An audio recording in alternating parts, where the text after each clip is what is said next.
ಬಿಡದಿ ಬದನೆಕಾಯಿ ಮಾತು watch war. ಚಪ್ಪಲಿ ಎಸೆದಿದ್ದು ಪ್ರಚೋದನೆಯಿಂದಲ. ವಾಚ್ ಬಾಣ ವರ್ಸಸ್ ತೋಳ್ಬಲ. ಇದುವೇ ಚದುರಂಗದ ಮೊದಲ ಸ್ಟೋರಿ, ಚಪ್ಪಲಿ ಜಗಳ.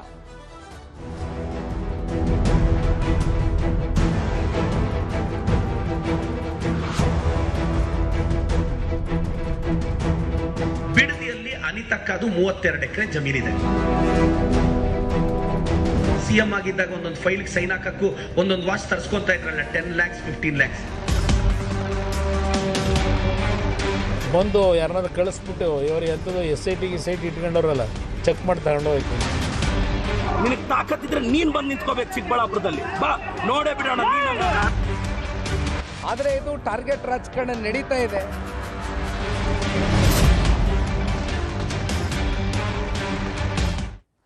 ಪ್ರದೀಪ್ ಈಶ್ವರ್ ಒಂದಲ್ಲ ಒಂದು ಕಾರಣಕ್ಕಾಗಿ ಒಬ್ಬರಲ್ಲ ಒಬ್ಬರ ವಿರುದ್ಧದ ತನ್ನ ಮಾತಿನ ಮೂಲಕವಾಗಿಯೇ ಬಹಳಷ್ಟು ವೈರಿಗಳನ್ನು ಈಗಾಗಲೇ ಕಟ್ಟಿಕೊಂಡಿದ್ದಾರೆ ರಾಜಕೀಯವಾಗಿ.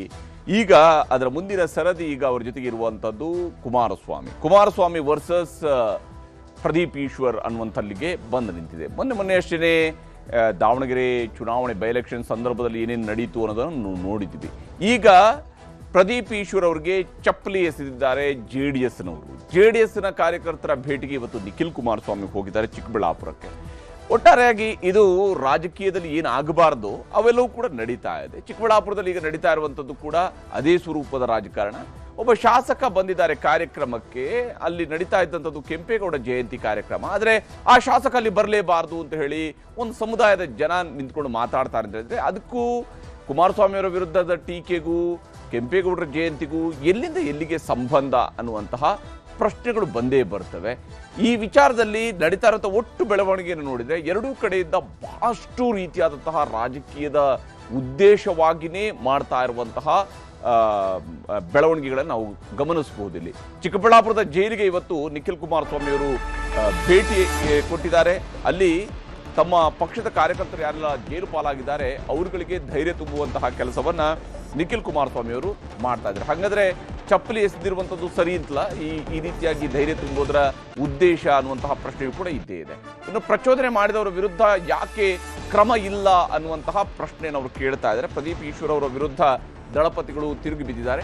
ಪ್ರದೀಪ್ ಈಶ್ವರ್ ಅವರ ನಡವಳಿಕೆಯ ವಿರುದ್ಧ ಮತ್ತು ಪ್ರದೀಪ್ ಈಶ್ವರ್ ಅವರ ನಡವಳಿಕೆಯ ಕಾರಣದಿಂದಾಗಿಯೇ ಅವರು ಪ್ರಚೋದನೆ ಕೊಟ್ಟಿದ್ದರಿಂದಾಗಿಯೇ ನಮ್ಮ ಕಾರ್ಯಕರ್ತರು ಚಪ್ಪಲಿ ಎಸೆದಿದ್ದಾರೆ ಅನ್ನುವಂಥದ್ದು ಇಲ್ಲಿರುವಂತಹ ಮತ್ತೊಂದು ಆರೋಪ. ಈ ಕಾರಣಕ್ಕಾಗಿಯೇ ಅವರನ್ನ ಯಾಕೆ ಅರೆಸ್ಟ್ ಮಾಡ್ತಾ ಇಲ್ಲ ಅನ್ನುವಂಥದ್ದನ್ನ ಕೇಳ್ತಾ ಇದ್ದಾರೆ. ಯಾರು ಚಪ್ಪಲಿ ಎಸೆದಿದ್ದಾರೋ ಅಂಥವರನ್ನ ಈಗಾಗಲೇ ಅರೆಸ್ಟ್ ಮಾಡುವಂತಹ ಕೆಲಸವನ್ನ ಪೊಲೀಸರು ಮಾಡಿದ್ದಾರೆ. ಶಾಸಕರ ಕಡೆಗೆ ಚಪ್ಪಲಿಯನ್ನ ಬಿಸಾಕಿದ್ದಾರೆ. ಆ ಮೂಲಕ ಶಾಸಕ ಪ್ರದೀಪ್ ಈಶ್ವರ್ ಕೂಡ ಅಷ್ಟೇ ಈ ಇಡೀ ಕಾರ್ಯಕ್ರಮದಲ್ಲಿ ತನ್ನ ವಿರುದ್ಧ ಆಕ್ರೋಶದ ಮಾತುಗಳು ಬಂತು ಅನ್ನುವಂತಹ ಕಾರಣಕ್ಕಾಗಿ ನಡು ರಸ್ತೆಯಲ್ಲಿ ನಿಂತು ತೋಳು ತಟ್ಟುವಂತಹ ಕೆಲಸವನ್ನು ಮಾಡಿದರು. ಇದು ಯಾವ ರೀತಿಯಾದಂತಹ ತೋಳು ತಟ್ಟುವುದರ ಮೂಲಕವಾಗಿ ಏನನ್ನ ಮಾಡೋದಕ್ಕೆ ಹೊರಟಿದ್ದಾರೆ? ಇವರು ನಿಜಕ್ಕೂ ಶಾಸಕರ ಅಥವಾ ಈ ರೀತಿಯಾದಂತಹ ತೋಳು ತಟ್ಟುವಂಥದ್ದು, ತೊಡೆ ತಟ್ಟುವಂಥದ್ದು, ಇವೆಲ್ಲ ಯಾವ ಸ್ವರೂಪದ ರಾಜಕಾರಣ ಅನ್ನುವಂಥದ್ದು ನಿಜಕ್ಕೂ ಅರ್ಥ ಆಗೋದಿಲ್ಲ. ಕರ್ನಾಟಕದ ರಾಜಕಾರಣವನ್ನು ಇವರು ಎಲ್ಲಿಗೆ ತೆಗೆದುಕೊಂಡು ಹೋಗ್ತಾ ಇದ್ದಾರೆ ಅಂತ ಹೇಳಿ ಪ್ರದೀಪ್ ಈಶ್ವರ್ ತನ್ನನ್ನು ನಾನು ಏನು ಬಹಳ ಅದ್ಭುತವಾದಂತಹ ಕೋಚಿಂಗ್ ಕೊಡುವಂತಹ ವ್ಯಕ್ತಿ ಅಂತ ಹೇಳ್ಕೊತಾರೆ. ಆದರೆ ಇಲ್ಲಿ ಇರುವಂಥದ್ದು ಸಾರ್ವಜನಿಕ ನಡವಳಿಕೆಯ ಪ್ರಶ್ನೆಯೂ ಕೂಡ ಬರುತ್ತೆ. ಓಕೆ, ಅವರು ಕುಮಾರಸ್ವಾಮಿಯವರ ವಿರುದ್ಧ ಆರೋಪವನ್ನು ಮಾಡಿದ್ದಾರೆ. ಆ ಕಾರಣಕ್ಕಾಗಿ ಕೆಂಪೇಗೌಡ ಜಯಂತಿಯಲ್ಲಿ ಹೋಗಿ ಕುಮಾರಸ್ವಾಮಿಯವರ ಪರವಾಗಿರುವಂಥವ್ರು ಪ್ರದೀಪ್ ಈಶ್ವರ್ ಅವರು ಈ ಕಾರ್ಯಕ್ರಮದಲ್ಲಿ ಕೂರಬಾರ್ದು ಅಂತ ಹೇಳುವಂಥದ್ದು ಅದು ಎಷ್ಟರ ಮಟ್ಟಿಗೆ ಸರಿ? ಆ ಪ್ರಶ್ನೆಯೂ ಕೂಡ ಮೂಡುತ್ತೆ. ಹಾಗೆಯೇ ಮತ್ತೊಂದು ಕಡೆಯಲ್ಲಿ ಪ್ರದೀಪ್ ಈಶ್ವರ್ ಓಕೆ, ಅವರು ಏನೋ ಕಾರ್ಯಕ್ರಮದಲ್ಲಿ ಗಲಾಟೆ ಎಬ್ಬಿಸಿದ್ರು, ಅದಕ್ಕೆ ನಡು ರಸ್ತೆಯಲ್ಲಿ ನಿಂತುಕೊಂಡು ತೋಳು ತಟ್ಟುವಂಥದ್ರ ಅವಶ್ಯಕತೆ ಏನಿದೆ? ಇದು ಇನ್ನೊಂದು ಪ್ರಶ್ನೆಯೂ ಕೂಡ ಬಂತು. ಚಿಕ್ಕಬಳ್ಳಾಪುರದ ಶಾಸಕ ಪ್ರದೀಪ್ ಈಶ್ವರ್ ವಿರುದ್ಧ ದಳಪತಿಗಳು ಹೋರಾಟಕ್ಕೆ ಇಳಿದಿದ್ದಾರೆ. ಇಲ್ಲಿ ಸಾರ್ವಜನಿಕವಾಗಿ ಸವಾಲು ಪ್ರತಿ ಸವಾಲು ಅನ್ನುವಂಥದ್ದು ವೈಯಕ್ತಿಕ ಮಟ್ಟಕ್ಕೆ ಹೋಗಿ ನಿಲ್ಲುವಂಥದ್ರ ಪರಿಣಾಮಗಳಿವು. ತೋಳು ತಟ್ಟಿದ ಶಾಸಕರ ವಿರುದ್ಧವೂ ಕೂಡ ಕ್ರಮ ಆಗಬೇಕು ಅಂತೇಳಿ ಬಿಜೆಪಿಯವರು ಒತ್ತಡವನ್ನು ಹೇರ್ತಾ ಇದ್ದಾರೆ.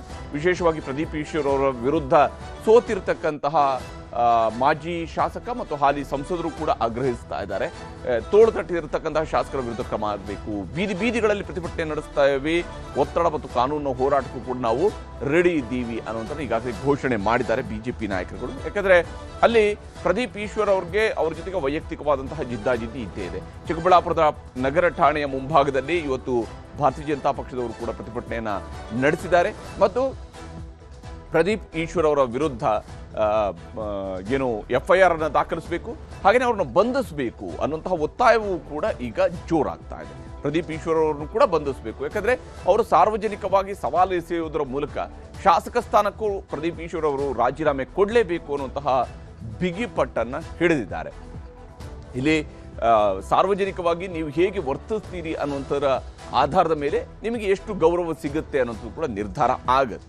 ಆದರೆ ಇಲ್ಲಿ ನಡೀತಾ ಇರುವಂತಹ ಘಟನೆ ಇದು ಕೇವಲ ಪ್ರದೀಪ್ ಈಶ್ವರ್ ಅವ್ರದ್ದು ಒಬ್ಬರದೇ ತಪ್ಪು ಅಂತ ಕೂಡ ಹೇಳಕ್ಕಾಗಲ್ಲ. ಎಲ್ಲ ಕಡೆಯಿಂದಲೂ ಕೂಡ ಆಗಿರುವಂತಹ ತಪ್ಪುಗಳನ್ನು ನಾವಿಲ್ಲಿ ಗಮನಿಸಲೇಬೇಕು. ಏನೇನು ಆಗ್ತಾ ಇದೆ ಇಲ್ಲಿ ಅಂತ ಹೇಳಿ ರಾಜಕಾರಣ ಎಲ್ಲಿಂದ ಎಲ್ಲಿಗೆ ತಕೊಂಡು ಹೋಗ್ತಾ ಇದ್ದಾರೆ. ವಾಚ್ ವರ್ಸಸ್ ಚಪ್ಪಲಿ ವಾರ್. ಇಲ್ಲಿ ಒಂದು ಕಡೆಯಲ್ಲಿ ಪರಿಶ್ರಮ ನೀಟ್ ಅಕಾಡೆಮಿಯ ಭೂಮಿಯ ಬಗ್ಗೆ JDSನವರು ಪ್ರಶ್ನೆ ಎತ್ತಿದ್ರು. ಪರಿಶ್ರಮವನ್ನು ಕೆಣಕಿದ್ದಕ್ಕೆ ಬಿಡದಿ ಜಾಗದ ಬಗ್ಗೆ ಪ್ರದೀಪ್ ಈಶ್ವರ್ ಅವರು ಪ್ರಶ್ನೆ ಎತ್ತಿದ್ರು. ಇಲ್ಲಿಂದ ಶುರುವಾಗಿರುವಂಥ ಅಂದರೆ ಇದು ಟ್ರಿಗರಿಂಗ್ ಪಾಯಿಂಟ್ ಅಷ್ಟೇ. ಆದರೆ ನೋಡಿ, ಪರಿಶ್ರಮಕ್ಕೆ ಅಕ್ರಮವಾಗಿ 3 CA ಸೈಟ್ಗಳನ್ನು ಹಂಚಿಕೆ ಮಾಡಲಾಗಿದೆ ಅನ್ನೋದು JDSನವರು ಮಾಡಿದಂತಹ ಆರೋಪ. ಆ ಆರೋಪ ನಿಜನಾ ಸುಳ್ಳ ಅನ್ನೋದ್ರ ಬಗ್ಗೆ ನೇರವಾದಂಥ ಉತ್ತರವನ್ನು ಕೊಡಬೇಕಾದಂತಹ ಜವಾಬ್ದಾರಿ ಪ್ರದೀಪ್ ಈಶ್ವರ್ ಅವರದ್ದು. ಆದರೆ ಪ್ರದೀಪ್ ಈಶ್ವರ್ ಅವರು ಅನಿತಾ ಕುಮಾರಸ್ವಾಮಿ ಅವರ ಹೆಸರಿನಲ್ಲಿರುವಂತಹ 32 ಎಕರೆ ಜಮೀನಿನ ಬಗ್ಗೆ ಪ್ರಸ್ತಾಪ ಮಾಡಿದರು. ಇದನ್ನು ನೀವು ಹೆಂಗೆ ಖರೀದಿ ಮಾಡಿದ್ರಿ ಅಂತ ಕೇಳಿದರು. ಅಷ್ಟೇ ಅಲ್ಲದೆ ಅದಕ್ಕೆ ಮತ್ತೊಂದು ಕಡೆ ನಿಯಮ ಮೀರಿ ಸೈಟ್ ಹಂಚಿಕೆಯನ್ನು ಮಾಡಲಾಗಿದೆ ಅನ್ನುವಂಥದ್ದು JDSನವರು ಮಾಡಿರ್ತಕ್ಕಂತಹ ಆರೋಪ. ಬಿಡದಿಯ 32 ಎಕರೆಯನ್ನು ನೀವು ಹೇಗೆ ಖರೀದಿ ಮಾಡಿದ್ರಿ ಅಂತ ಹೇಳಿ ಪ್ರದೀಪ್ ಈಶ್ವರ್ ಅವರು ಕೇಳ್ತಾ ಇರುವಂತಹ ಪ್ರಶ್ನೆ. ಆದರೆ ಈ ಪ್ರಶ್ನೆಗಳನ್ನೆಲ್ಲ ಬಿಟ್ಬಿಟ್ಟಿದ್ದಾರೆ. ಈಗ ಉತ್ತರಗಳು ಬೇರೆ ಬೇರೆ ಯಾವ್ಯಾವುದೋ ಸ್ವರೂಪಗಳಿಗೆ ಹೋಗಿದ್ದಾವೆ. ನಿಯಮ ಮೀರಿ ಸೈಟ್ ಮಂಜೂರಾತಿ ಮತ್ತು ಅಕಾಡೆಮಿಯ ಶುಲ್ಕ ವಂಚನೆಯ ಪ್ರಕರಣದ ಬಗ್ಗೆಯೂ ಕೂಡ ಪ್ರಸ್ತಾಪವನ್ನು JDSನವರು ಮಾಡಿದ್ದಾರೆ ಕುಮಾರಸ್ವಾಮಿ ಅವರ ಕಡೆಯಿಂದ. ಇಲ್ಲಿ ಕುಮಾರಸ್ವಾಮಿ ಅವರ ಬಳಿಯಲ್ಲಿ ದುಬಾರಿ ವಾಚ್ಗಳಿದ್ದಾವೆ ಅನ್ನುವಂತಹ ಆರೋಪವನ್ನು ಪ್ರದೀಪ್ ಈಶ್ವರ್ ಅವರು ಮಾಡಿದ್ರು. ವಿಶೇಷವಾಗಿ ಪ್ರದೀಪ್ ಈಶ್ವರ್ ಅವರು ಹೇಳುವಂಥದ್ದು, ಅವರು ಒಂದೊಂದು ಫೈಲ್ ಸೈನ್ ಹಾಕಿಸ್ಕೊಳ್ಳೋದಕ್ಕೂ 10-15 ಲಕ್ಷ ರೂಪಾಯಿಯ ವಾಚನ್ನು ಪಡೆದುಕೊಳ್ತಾ ಇದ್ದಾರೆ. ಏನು ಇಡೀ ದಿವಸ ಗಂಟೆ ನೋಡ್ತಾ ಕೂತ್ಕೊಳ್ಳೋದೇ ಕೆಲಸ ಇರುತ್ತೆ. ಒಂದೊಂದು ಫೈಲ್ ಸೈನ್ ಹಾಕೋದಕ್ಕೂ ಕೂಡ 10-15 ಲಕ್ಷದ ವಾಚ್ ತಗೊಳ್ಳೋದು ಅಂದರೆ ಆರೋಪಗಳಿಗೂ ಕೂಡ ಅಂದರೆ ಯಾವುದೇ ರೀತಿಯಂಥ ಆರೋಪಗಳು ನಡೀತಾ ಹೋಗಿದ್ದಾವೆ. ಇಲ್ಲಿ ಇವರಿಬ್ಬರ ಮಾತುಗಳು ಹೇಗಿದ್ವು ಅನ್ನೋದನ್ನು ನಿಮಗೆ ತೋರಿಸ್ತೀನಿ. ಬಿಡದಿಯಲ್ಲಿ ಅನಿತಕ್ಕದು 32 ಎಕರೆ ಜಮೀನಿದೆ. ಇದು ನಾನು ಹೇಳಿದ್ದಲ್ಲ, ನಿನ್ನೆ ಅನಿತಕ್ಕ ಅವರೇ ಹೇಳಿದ್ದು ಬಿಡದಿಯಲ್ಲಿ 32 ಎಕರೆ ಇದೆ ಅಂತ. ಕುಮಾರಣ್ಣ 32 ಎಕರೆ 1 ಕೋಟಿ ರೂಪಾಯಿ ಅನ್ನೋಣ ಬಿಡದಿ ಹತ್ರ ನೀವು ತಗೊಂಡಾಗ 32 ಕೋಟಿ ಹೆಂಗ್ ಬಂತು ಕುಮಾರಣ್ಣ? ರಾಮರಾಜ್ ಪಂಚೆ ಮಾರಿದ್ರ ಕುಮಾರಣ್ಣ? ರಾಮರಾಜ್ ಬನೀನ್, Ramraj shirt, Ramraj brand ambassador ಆಗಿದ್ರ ಕುಮಾರಣ್ಣ? ಇಲ್ಲ ನಿಮ್ಮ ಫಾರ್ಮ್ ಹೌಸ್ ಅಲ್ಲಿ ಬದನೆಕಾಯಿ ಬೆಳೆಯುತ್ತಲ್ಲ ಅದಕ್ಕೇನಾದ್ರೂ ರೇಟ್ ಜಾಸ್ತಿ ಬಂದಿತ್ತ ಕುಮಾರಣ್ಣ? ಇಲ್ಲ ನಿಮ್ಮ ಹತ್ರ ಇರೋ ವಾಚ್ಗಳೆಲ್ಲ ಇತ್ತಲ್ಲ, CM ಆಗಿದ್ದಾಗ ಒಂದೊಂದು ಫೈಲ್ಗೆ ಸೈನ್ ಹಾಕಕ್ಕೂ ಒಂದೊಂದು ವಾಚ್ ತರಿಸ್ಕೊಂತ ಇದ್ರಲ್ಲ 10 lakhs 15 lakhs, ಅದರಿಂದ ಬಂತ ಕುಮಾರಣ್ಣ? ಅದೇ ಬಳ್ಳಾರಿಯಿಂದ ಕಿಕ್ ಬ್ಯಾಕ್ ಬಂತಲ್ಲ ಕುಮಾರಣ್ಣ, ಆವಾಗ ಟಾಟಾ ಸುಮೋದಲ್ಲಿ ಅದ್ರಲ್ಲಿ ತಗೊಂಡ್ರ ಕುಮಾರಣ್ಣ? ಡಿನೋಟಿಫಿಕೇಶನ್ ಅಲ್ಲಿ ಹೊಡೆದ್ರಂತಲ್ವಾ, ಅದ್ರಲ್ಲಿ ತಗೊಂಡ್ರ ಕುಮಾರಣ್ಣ? ಕುಮಾರಣ್ಣ ನೀವು ಹೇಳಿದಕ್ಕೆ ನಾನು ಉತ್ತರಿಸ್ತಾ ಇದ್ದೀನಿ. ಇದಕ್ಕೆ ಆನ್ಸರ್ ಮಾಡ್ಬಿಟ್ರೆ ನಾವು ಕುಮಾರಣ್ಣ ಅವ್ರ ಇಂಟಿಗ್ರಿಟಿನ ಪ್ರಶ್ನೆನೇ ಮಾಡಲ್ಲ. 80 ಲಕ್ಷ ಅಂತ ಯಾರು ನೆನ್ನೆ ಹೇಳ್ಕೊಂಡವ್ರೆ. ಇದು ಸ್ವಲ್ಪ ಒಂಚೂರು ನೋಡಿ ಯಾವ ವಾಚು ಅಂತೇಳಿ. ಏನೋ 75 ಲಕ್ಷದ್ದು 80 ಲಕ್ಷದ್ದು ಅಂತ. ಇಲ್ಲಿ ಅಂಬೇಡ್ಕರ್ ಅವರ ಚಿತ್ರ ಇರತಕ್ಕಂಥ ವಾಚ್ ಇದು, HMT ವಾಚ್. ಬಂದು ಯಾರನ್ನಾದ್ರು ಕಳಿಸ್ಬಿಟ್ಟು ಇವರು ಎಂಥದ್ದು SIT ಇಟ್ಕೊಂಡವ್ರಲ್ಲ, ಚೆಕ್ ಮಾಡಿ ತಗೊಂಡು ಹೋಗಿ ಕೇಳಿ. ಹೀಗೆ ಅವರು ಆರೋಪವನ್ನು ಮಾಡಿದ್ರು. ಅದಕ್ಕೆ ಇವರು ಉತ್ತರ ಕೊಟ್ಟರು, ಇವರು ಉತ್ತರಕ್ಕೆ ಮತ್ತೊಂದು ಉತ್ತರವನ್ನು ಕೊಟ್ಟರು. ಅಲ್ಲಿಂದ ನಂತರ ನಡೆದಿರುವಂಥದ್ದು ಇದೆಲ್ಲವೂ ಕೂಡ ಮಾತಿನಲ್ಲಿ ನಡೆದಂಥದ್ದು. ಒಂದಾದರೆ ಜೂನ್ 27ಕ್ಕೆ ಯಾವಾಗ ಚಿಕ್ಕಬಳ್ಳಾಪುರದಲ್ಲಿ ಕೆಂಪೇಗೌಡ ಜಯಂತಿ ನಡೀತು, ಅಲ್ಲಿ ಈ ವಿಚಾರ ರಾಜಕೀಯದ ರೀತಿಯನ್ನು ಮತ್ತಷ್ಟು ಮುಂದಕ್ಕೆ ತೆಗೆದುಕೊಂಡು ಹೋಯಿತು. ಶಾಸಕ ಪ್ರದೀಪ್ ಈಶ್ವರ್ ವಿರುದ್ಧ JDSನ ಒಕ್ಕಲಿಗ ನಾಯಕರುಗಳು ಕಿಡಿಕಾರೋದಕ್ಕೆ ಶುರು ಮಾಡಿದರು. ಆದರೆ ಕುಮಾರಸ್ವಾಮಿ ಅವರು ಆರೋಪ ಮಾಡಿದರೆ ಸರಿ, ಕುಮಾರಸ್ವಾಮಿ ಅವರ ವಿರುದ್ಧ ಆರೋಪ ಮಾಡಿದರೆ ತಪ್ಪು, ಅದಕ್ಕೆ ಅವರು ಒಕ್ಕಲಿಗರು ನಾಯಕರುಗಳು ಮಾತ್ರ ಸೇರಿಕೊಂಡು ಆರೋಪವನ್ನು ಮಾಡೋದು ಮತ್ತು ಕೆಂಪೇಗೌಡ ಜಯಂತಿಯ ದಿವಸದಂದು ವೇದಿಕೆಯಿಂದ ಅವ್ರನ್ನ ಕಳಿಸಬೇಕು ಅಂತ. ಇದಕ್ಕೂ ಒಬ್ಬ ಸ್ಥಳೀಯ ಶಾಸಕರನ್ನ ಕೆಂಪೇಗೌಡ ಜಯಂತಿಯಂತಹ ಕಾರ್ಯಕ್ರಮ, ಅದು ಸರ್ಕಾರ ನಡೆಸ್ತಾ ಇರುವಂತಹ ಕಾರ್ಯಕ್ರಮದಲ್ಲಿ ಮತ್ತು ರಾಜ್ಯ ಸರ್ಕಾರ ಆಯೋಜನೆ ಮಾಡ್ತಾ ಇರುವಂತಹ ಕಾರ್ಯಕ್ರಮಗಳು ಮತ್ತು ಕೆಂಪೇಗೌಡರ ಜಯಂತಿಯ ದಿವಸ ಇವರು ಬರಬಾರ್ದು, ಒಕ್ಕಲಿಗ ನಾಯಕರ ವಿರುದ್ಧ ಆರೋಪ ಮಾಡಿದ್ದಾರೆ ಅನ್ನುವಂತಹ ರೀತಿಯಲ್ಲಿ ಆರೋಪಗಳು ಬಂತು. ಕಾರ್ಯಕ್ರಮ ಮುಗಿಸಿ ಹೋಗ್ತಾ ಇದ್ದ, ಓಕೆ, ಅದು ಒಂದು ಎಪಿಸೋಡು. ಅಲ್ಲಿಗೆ ಮುಗೀತಾ? ಅಲ್ಲಿಗೆ ಮುಗ್ದಿಲ್ಲ. ಅಲ್ಲಿ ಮುಂದುವರೆದು ಪ್ರದೀಪ್ ಈಶ್ವರ್ ಅವರು ಸುಮ್ಮನೆ ಕೂತ್ಕೊಂಡ್ರ? ಇಲ್ಲ. ಅವ್ರೇನು ಮಾಡಿದ್ರು, ಕಾರ್ಯಕ್ರಮ ಮುಗಿಸಿ ಹೋಗ್ತಾ ಇದ್ದ ವೇಳೆ ತೋಳು ತಟ್ಟಿದ್ರು ಪ್ರದೀಪ್ ಅವರು. ಅದು ತನ್ನ ಕಾರ್ ಮೇಲೆ ನಿಂತ್ಕೊಂಡು ತೋಳು ತಟ್ಟುವಂತಹ ಕೆಲಸವನ್ನು ಸಾರ್ವಜನಿಕವಾಗಿ ಮಾಡಿದರು. ಅಂದರೆ ಯಾವ ಉದ್ದೇಶ, ಏನು ಸಂದೇಶ ಅಂತ ಹೇಳಿ ಪ್ರದೀಪ್ ಈಶ್ವರ್ ಮೇಲೆ ಆ ಸಂದರ್ಭದಲ್ಲಿ ಚಪ್ಪಲಿಯನ್ನು ತೂರ್ತಾರೆ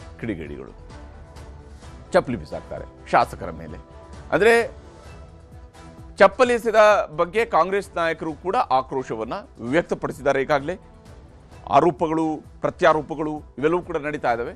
ಪ್ರದೀಪ್ ಈಶ್ವರ್ ಮೊದಲ ಬಾರಿಗೆ ಶಾಸಕರಾದಂಥವ್ರು. ಶಾಸಕರಾಗೋದಕ್ಕೆ ಸುಮಾರು 1 ತಿಂಗಳ ಮೊದಲಷ್ಟೇ ರಾಜಕೀಯದಲ್ಲೂ ಕೂಡ ಅವರು ಕಾಂಗ್ರೆಸ್ನಲ್ಲಿ ಒಬ್ಬ ನಾಯಕನಾಗಿ ಅಲ್ಲಿಂದ ಶಾಸಕರಾಗ್ತಾರೆ.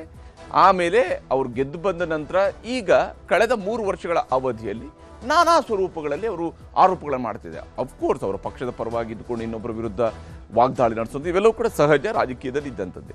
ಆದರೆ ಕುಮಾರಸ್ವಾಮಿ ಅವರ ವಿರುದ್ಧ ಪ್ರದೀಪ್ ಅವರು ನೇರ ವಾಗ್ದಾಳಿ ಮಾಡಿರುವಂಥದ್ದು ಇವು ಒಂದು ಭಾಗ. ಆದರೆ ಯಾವಾಗ ತೋಳು ತಟ್ತಾರಲ್ಲ ಆ ಸಂದರ್ಭದಲ್ಲಿ ಚಪ್ಪಲಿ ಎಸೆದಿದ್ದಾರೆ. ಚಪ್ಪಲಿ ಎಸೆದಂತಹ ಪರಿಣಾಮವಾಗಿ ಏನಾಗಿದೆ, ಯಾರು ಚಪ್ಪಲಿ ಎಸೆದಿದ್ದಾರೋ ಅಂಥವ್ರನ್ನ ಹುಡುಕುವ ಕೆಲಸವನ್ನು ಪೊಲೀಸರು ಅನಿವಾರ್ಯವಾಗಿ ಮಾಡಲೇಬೇಕಾಗುತ್ತೆ. ಯಾಕಂದರೆ ಅವರು ಒಬ್ಬ ಹಾಲಿ ಶಾಸಕರ ಮೇಲೆ ಈ ರೀತಿಯಾಗಿ ಚಪ್ಪಲಿ ಎಸೆಯುವಂತಹ ಕೆಲಸವನ್ನು ಯಾರೋ ಮಾಡ್ತಾರೆ ಅಂತ ಹೇಳಿದಾಗ ಅದಕ್ಕೆ ಕಾನೂನಿನ ಕ್ರಮ ಅಲ್ಲಿ ಮಧ್ಯಪ್ರವೇಶ ಮಾಡಿದೆ. ಈ ವಿಚಾರದಲ್ಲಿ ನೋಡಿ, ಈ ಚಪ್ಪಲಿ ರಾಜಕೀಯ ಎಲ್ಲಿಗೆ ಬಂದು ನಿಂತಿತ್ತು ಅನ್ನೋದರ ಬಗ್ಗೆ ಪ್ರದೀಪ್ ಈಶ್ವರ ಮಾತುಗಳನ್ನು ನಾವು ಗಮನಿಸಬೇಕು. ನಾವು ಜಿಲ್ಲೆಯಲ್ಲಿ ಶೋಷಿತರು ಬದುಕಬಾರ್ದ, ಜಿಲ್ಲೆಯಲ್ಲಿ ಓಬಿಸಿರು ಬದುಕಬಾರ್ದ? ಕುಮಾರಣ್ಣ, ನೀನು DK ಅವ್ರನ್ನೂ ಸಹಿಸಲ್ಲ, ಚೆಲ್ವಣ್ಣನ್ನೂ ಸಹಿಸಲ್ಲ, OBCನೂ ಸಹಿಸಲ್ಲ. ನಾನು ಪೇಷನ್ಸ್ ಆಗಿದ್ದೀನಿ. ಎಸ್, ನಾವು ಶೋಷಿತರು, OBCಗಳು. ನಿಮ್ಮ ಮನೆ ವಾಚ್ಮ್ಯಾನ್ ಕೆಲಸ ಮಾಡಕ್ಕೆ ನಾವು ಲಾಯಕ್ಕು. ನಿಮ್ಮ ಮನೆ ಕೂಲಿಗೆ ಬರ್ತೀವಿ, ನೀವು ಬಿಸಾಕೋ ಭಿಕ್ಷೆ ಅನ್ನ ತಿಂತೀವಿ, ನಿಮ್ಮ ಮನೆಗೆ ವಾಚ್ಮ್ಯಾನ್ ಕೆಲಸ ಮಾಡ್ತೀವಿ. ಒಬ್ಬ ಶೋಷಿತ ಶಾಸಕನನ್ನ, ಒಬ್ಬ OBC ಶಾಸಕನನ್ನ ನಡೆಸ್ಕೊಳ್ಳೋ ರೀತಿನ ಕುಮಾರಣ್ಣ, ನಾನು ಮತ್ತೆ ಹೇಳ್ತಾ ಇದ್ದೀನಿ, ನೀವು 1000 ಜನ ಚೇಲಗಳನ್ನ 1000 ಪೇಮೆಂಟ್ ಕೊಟ್ಟು 90 ಕಳಿಸ್ಬಿಟ್ರೆ ಎದುರ್ತೀವ ನಾವು. ನೀವೊಬ್ಬ ಶೋಷಿತ ಹುಡುಗನ ಅವಮಾನ ಮಾಡಿದ್ದು, ಒಬ್ಬ OBC ಹುಡುಗನ ಅವಮಾನ ಮಾಡಿದ್ದು. ಕುಮಾರಣ್ಣ, ಖಬರ್ದಾರ್, ಕುಚ್ ಭಿ ನಹೀ ಕರ್ ಸಕ್ತಾ ಹೈ. ತಾಕತ್ತಿದ್ರೆ ಬಾ, ರವಿಕುಮಾರ್ ಕೈಲಿ ಚಾಲೆಂಜ್ ಮಾಡಿಸೋದಲ್ಲ. ನಿನಗೆ ತಾಕತ್ತಿದ್ರೆ ನೀನ್ ಬಂದು ನಿಂತ್ಕೋಬೇಕು ಚಿಕ್ಕಬಳ್ಳಾಪುರದಲ್ಲಿ. ಬಾ, ನೋಡೇ ಬಿಡೋಣ ನೀನು. ಹೀಗೆ ಇಲ್ಲಿ ಆರೋಪ ಪ್ರತ್ಯಾರೋಪಗಳ ಲೆವೆಲ್ ಎಲ್ಲಿಗೆ ಬಂದಿದೆ ಅಂತೇಳಿ ಗೋಚರಿಸುತ್ತೆ. ಒಂದು, ಶಾಸಕರು ವೇದಿಕೆ ಮೇಲಿರ್ತಾರೆ, ಶಾಸಕರು ಎದ್ದು ಹೋಗಬೇಕು, ಕಾರ್ಯಕ್ರಮದಿಂದ ಎದ್ದು ಹೋಗಬೇಕು ಅಂತ ಹೇಳಿ ಅಲ್ಲಿ ಗಲಾಟೆಯನ್ನು ಮಾಡುವಂತಹ ಕೆಲಸ ಕೂಡ ನಡೆದಿದೆ. ಈಗ ಇಲ್ಲಿರುವಂತಹ ಕೆಲವೊಂದು ಅಂಶಗಳು ನಾವು ಗಮನಿಸಬೇಕು. ಪ್ರದೀಪ್ ಅವರು ಯಾವಾಗ ನೀರು ಬಾ ಅಂತ ಹೇಳಿದ್ರೆ ಈಗ ನಿಖಿಲ್ ಕುಮಾರಸ್ವಾಮಿ ಅವರು ಹೋಗಿದ್ದಾರೆ. ಶಾಸಕ ಪ್ರದೀಪ್ ಈಶ್ವರ್ ಮೇಲೆ ಚಪ್ಪಲಿ ಎಸೆದವರನ್ನ ಈಗಾಗಲೇ ಬಂಧಿಸಿದ್ದು ಮಾತ್ರ ಅಲ್ಲ, ಜೈಲಿಗಟ್ಟಲಾಗಿದೆ. 9 JDS ಕಾರ್ಯಕರ್ತರ ಬಂಧಿಸಿ ಜೈಲಿಗೆ ಕಳಿಸಿದ್ದಾರೆ ಪೊಲೀಸರು. ಈಗ ಜೈಲಿನಲ್ಲಿರ್ತಕ್ಕಂತಹ ಕಾರ್ಯಕರ್ತರನ್ನ ಭೇಟಿಯಾಗೋದಕ್ಕೆ ನಿಖಿಲ್ ಕುಮಾರಸ್ವಾಮಿ ಅವರು ಹೋಗಿದ್ದಾರೆ. ವಿಡಿಯೋ ನೋಡಿ ಒಟ್ಟು 150ಕ್ಕೂ ಅಧಿಕ ಜನರ ಮೇಲೆ ಸೋಮೋಟೋ ಪ್ರಕರಣವನ್ನು ಕೂಡ ಈಗಾಗಲೇ ಪೊಲೀಸರು ದಾಖಲಿಸಿಕೊಂಡಿದ್ದಾರೆ. ಅಲ್ಲಿಯ ಇಡೀ ಘಟನೆಗೆ ಸಂಬಂಧಿಸಿದಂತೆ ಜೈಲಿಗೆ ಭೇಟಿ ನೀಡಿದ್ದಾರೆ ನಿಖಿಲ್ ಕುಮಾರಸ್ವಾಮಿ. 4 ಜನರ ಜೊತೆಗೆ ಮಾತುಕತೆ ಕೂಡ ನಡೆಸಿಕೊಂಡು ಬಂದಿದ್ದಾರೆ. ಅಷ್ಟೇ ಅಲ್ಲದೆ ಅವರ ಕುಟುಂಬಗಳಿಗೆ ಒಂದು ಪಕ್ಷದ ನಾಯಕನಾಗಿ ಅದು ಅವರ ಜವಾಬ್ದಾರಿ, ಆ ಪಕ್ಷದ ಕಾರ್ಯಕರ್ತರನ್ನ ನೋಡಿಕೊಳ್ಳುವಂತಹ ಜವಾಬ್ದಾರಿ ಬಹುಶಃ ಅವರದ್ದು. ಆ ಕಾರಣಕ್ಕೆ ಅವರು ಹೋಗಿದ್ದಾರೆ. ಬಂಧಿತರ ಮನೆಗಳಿಗೂ ಹೋಗಿ ಧೈರ್ಯ ತುಂಬುವಂತಹ ಕೆಲಸವನ್ನ ನಿಖಿಲ್ ಕುಮಾರಸ್ವಾಮಿ ಅವರು ಮಾಡಿದ್ದಾರೆ. ಇಲ್ಲಿ ನಿಖಿಲ್ ಅವರು ಇದರ ಮುಂದಾಳತ್ವವನ್ನು ತೆಗೆದುಕೊಂಡು ಯಾವಾಗ ಅಪ್ಪನಿಗೆ ಸವಾಲು ಹಾಕಿದ್ರು, ಮಗ ಅಲ್ಲಿಗೆ ಎಂಟ್ರಿ ಕೊಟ್ಟಿದ್ದಾರೆ.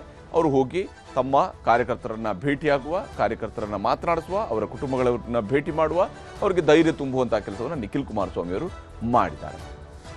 ಇವತ್ತು ನಿಖಿಲ್ ಅವರು ಚಿಕ್ಕಬಳ್ಳಾಪುರಕ್ಕೆ ಹೋದಾಗ ಏನು ಹೇಳಿದ್ದಾರೆ ಅನ್ನೋದು ಕೂಡ ತೋರಿಸ್ತೀನಿ. ಇರ್ತಕ್ಕಂಥ ವ್ಯಕ್ತಿಗಳು ನಿರಂತರವಾಗಿ ಕ್ಷೇತ್ರದಲ್ಲಿ ನಡೀತಾ ಇರ್ತಕ್ಕಂಥ ಲೋಪದೋಷಗಳ ಬಗ್ಗೆ, ಸರ್ಕಾರದಲ್ಲಿ ಆಗ್ತಾ ಇರ್ತಕ್ಕಂಥ ತಪ್ಪುಗಳ ಬಗ್ಗೆ ಎತ್ತಿಡಿದು ಮಾತನಾಡ್ತಕ್ಕಂಥ ಕೆಲವೊಂದಷ್ಟು ವ್ಯಕ್ತಿಗಳನ್ನ ಟಾರ್ಗೆಟ್ ಮಾಡಿ ಇವತ್ತು ಅವ್ರನ್ನ FIR ಹಾಕಿ ಇವತ್ತು ಸುಮೋಟೋ ಕೇಸ್ ಹಾಕ್ತಕ್ಕಂಥ ದೊಡ್ಡ ಅಪರಾಧ ಇವತ್ತು ಯಾರು ಏನು ಇಲ್ಲಿ ಮಾಡಿಲ್ಲ. ತಮ್ಗಳಿಗೂ ಗೊತ್ತಿದೆಯಣ್ಣ ಮಾಧ್ಯಮದವ್ರಿಗೆ. ಆದರೆ ಇದು ಟಾರ್ಗೆಟ್ ರಾಜಕಾರಣ ನಡೀತಾ ಇದೆ. ಸರ್ಕಾರದ ಕೆಲವೊಂದಷ್ಟು ಜನಪ್ರತಿನಿಧಿಗಳ ಒತ್ತಡಕ್ಕೆ ಮಣಿದು ಇವತ್ತು ಇಂಥ FIRಗಳು ನಡೀತಾ ಇದೆ. ಅಂದರೆ ಒಂದು, ಇವ್ರು ಯಾರಿಗೂ ಕೂಡ ಇಲ್ಲಿ ಜೈಲಿನ ವಾತಾವರಣ ನೋಡ್ತಕ್ಕಂಥದ್ದಕ್ಕೆ ಯಾರು ಅಂಥ ಸಂಸ್ಕೃತಿಯಿಂದ ಬಂದಿರತಕ್ಕಂಥವ್ರಲ್ಲ, ಅಂಥ ಹಿನ್ನೆಲೆ ಬ್ಯಾಕ್ಗ್ರೌಂಡಿಂದ ಬಂದಿರತಕ್ಕಂಥವ್ರು ಯಾರೂ ಇಲ್ಲ. ಅವ್ರ ಕಣ್ಣಲ್ಲಿ ಒಂದು ನೋವಿದೆ, ಅವ್ರ ಕಣ್ಣಲ್ಲಿ ಒಂದು ಭಯವೂ ಕೂಡ ಕಾಡ್ತಾ ಇದೆ. ನಾನು ಇಲ್ಲ ಅಂತಕ್ಕಂಥದ್ದು ಹೇಳೋದಕ್ಕೆ ಇಚ್ಛೆ ಪಡೋದಿಲ್ಲ. ಯಾಕೆಂದರೆ ಯಾವುದೇ ಒಬ್ಬ ಒಳ್ಳೆಯ ಬದುಕನ್ನು ಕಟ್ಕೊಂಡಿರ್ತಕ್ಕಂಥ ವ್ಯಕ್ತಿ, ಗೌರವಯುತವಾಗಿ ಜೀವನ ಮಾಡಿರ್ತಕ್ಕಂಥ ಒಬ್ಬ ಸಾಮಾನ್ಯ ಪ್ರಜೆನ ಈ ರೀತಿ ಟಾರ್ಗೆಟ್ ಮಾಡಿ ನೀವು ಒಳಗಡೆ ಹಾಕಿದಂಥ ಸಂದರ್ಭದಲ್ಲಿ ಅವನಲ್ಲಿ ಮತ್ತು ಅವರ ಕುಟುಂಬಸ್ಥರ ಮೇಲೆ ಯಾವ ರೀತಿ ಒಂದು ಆಘಾತ ಉಂಟಾಗಿದೆ ಅಂತಕ್ಕಂಥದ್ದು ಅವರಲ್ಲಿ ಒಂದು ಭಾವನೆಯನ್ನು ವ್ಯಕ್ತ ಆಗಿದೆ. ಹೀಗೆ ಇಲ್ಲಿ ಆರೋಪಗಳು ಕೂಡ ಬಂದಿದ್ದಾವೆ. ನಿಖಿಲ್ ಅವರು ತಮ್ಮ ಕಾರ್ಯಕರ್ತರ ಪರವಾಗಿ ನಿಂತಿದ್ದಾರೆ. ಇಲ್ಲಿ ಪ್ರಚೋದನೆ ಆಗಿರುವಂಥದ್ದು ಯಾರಿಂದ ಅನ್ನುವಂಥ ಪ್ರಶ್ನೆ ಬರುತ್ತೆ. ಅಮಾಯಕರ ಬಂಧನ ಮಾಡ್ತೀರಿ, ಪ್ರಚೋದನೆ ಮಾಡಿದವರು ಎಲ್ಲಿ ಅನ್ನುವಂತಹ ಪ್ರಶ್ನೆಯನ್ನ ಕೇಳ್ತಾ ಇದ್ದಾರೆ. ವಿಶೇಷವಾಗಿ ಪೊಲೀಸರ ಕ್ರಮಕ್ಕೆ ಬಿಜೆಪಿ ಮತ್ತು ಜೆಡಿಎಸ್ ನಾಯಕರು ಆಕ್ರೋಶವನ್ನು ವ್ಯಕ್ತಪಡಿಸ್ತಾ ಇದ್ದಾರೆ. ಪ್ರಚೋದನೆ ಮಾಡಿದಂಥವರು ಪ್ರದೀಪ್ ಈಶ್ವರ್ ಅನ್ನುವಂತಹ ಕಾರಣಕ್ಕಾಗಿ ಪ್ರದೀಪ್ ಈಶ್ವರ್ ವಿರುದ್ಧವೂ ಕೂಡ ಕ್ರಮ ಆಗಬೇಕು ಅನ್ನುವ ಆಗ್ರಹವನ್ನು ಮಾಡ್ತಾ ಇದ್ದಾರೆ. ಶಾಸಕ ಪ್ರದೀಪ್ ಈಶ್ವರ್ ವಿರುದ್ಧವೂ ಕೂಡ FIR ಹಾಕಬೇಕು ಅನ್ನುವಂತಹ ಪಟ್ಟನ್ನು ಈಗ ಬಿಜೆಪಿ ಮತ್ತು ಜೆಡಿಎಸ್ ನಾಯಕರುಗಳು ಹಿಡಿದಿದ್ದಾರೆ ಮತ್ತು ಆರೋಪವನ್ನು ಮಾಡ್ತಾ ಇದ್ದಾರೆ. ವಿಶೇಷವಾಗಿ ಪ್ರದೀಪ್ ಈಶ್ವರ್ ವಿರುದ್ಧ ಕ್ರಮ ಆಗಬೇಕು, ಪ್ರದೀಪ್ ಈಶ್ವರೇ ಇದಕ್ಕೆಲ್ಲ ಕಾರಣ ಅನ್ನುವಂಥದ್ದನ್ನು ಹೇಳ್ತಾ ಇದ್ದಾರೆ.